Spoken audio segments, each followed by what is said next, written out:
पास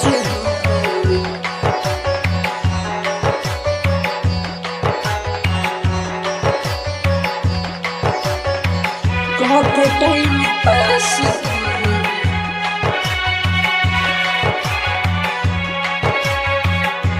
के time pass जे काढ़ा के रखनी अपना धड़कन के पास हो जे काढ़ा के रखनी अपना धड़कन के पास हो काहे छोड़ दिहली जाने कोई के टाइम पास हो काहे छोड़ दिहली जाने कोई के टाइम पास हो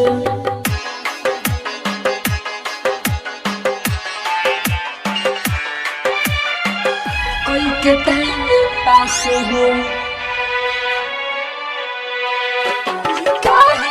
छोड़ दी हमें जाके कोई के टाइम पास कोई के टाइम पास फोन भी बात करती रहली हंसे हंस के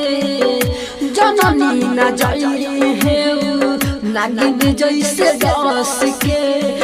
नागिन जैसे दस के नागिन जैसे दस के फोन भी बात करते रहली हंसे हंस के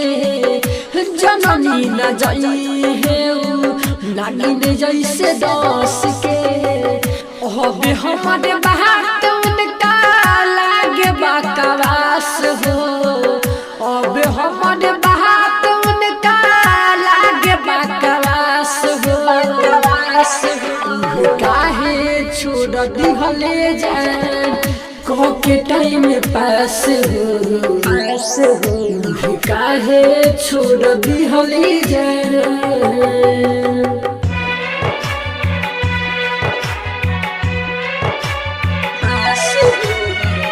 को के टाइम पास हो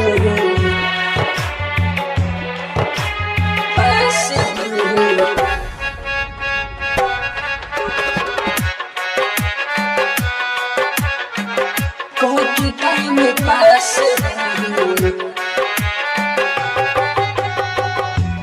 के टाइम पास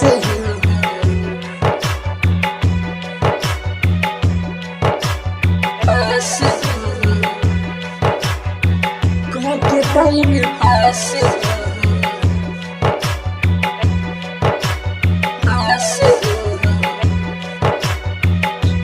के टाइम पास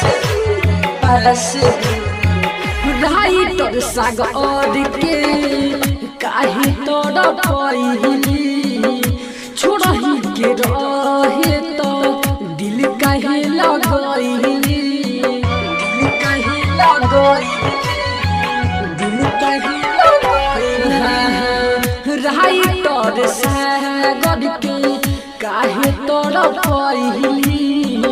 छोड़ही के रहे तो दिल काहे लगइली पंकज करान के